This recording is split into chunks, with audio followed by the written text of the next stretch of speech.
Доколку деновиве не се постигне договор со Европската Унија за надминување на проблемот со воведување на новиот систем за влез и излез во земјите од Шенген зоната, со кој се ограничува престојот на транспортерите од Западен Балкан, на 26 јануари транспортерите од Македонија, Србија, Босна и Херцеговина и Црна Гора ќе ги блокираат граничните премини.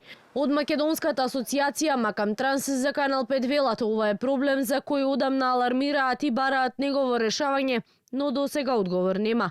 Според председателката на асоциацијата Билјана Муратовска, над 200 фирми од земјава на 26 ќе блокираат 8 гранични премини, но уверува дека со ова нема да се загрози превозот на патници, туку само транспортот. Последиците според неа ќе бидат сериозни, бидејќи вели ќе доведат до застој во работата, а ќе предизвикаат и финансиски загуби, но како што рече, пораката дека мора да се надмине овој проблем и да се регулира работата на транспортерите, мора да се испрати. Сега сакаме да им покажеме со оваа блокада што би се случило ако не се преземат навреме мерки, затоа што сите репроматеријали, секоја трговска стока, све тоа се превезува преку патниот сообраќај. Не можеме тоа да го надополниме ни со авиони, ни со бродови, ни со железница. Бараме на некој начин да се регулира нашето работење, не со забрани, него да ни дозвола слободно движење. Ако престанеме ние да работиме, продавниците ќе ни бидат празни.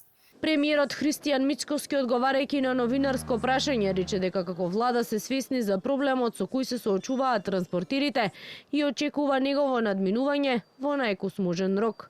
Мислам дека ќе се надмине овој проблем и не треба транспортерите да ги чувствуваат последиците од тоа што се уште некои институции и кај нас, но и во Брисел не се подготвени за овој проект. Не се само последиците по македонската економија, тие се последици пошироко ќе бидат последиците.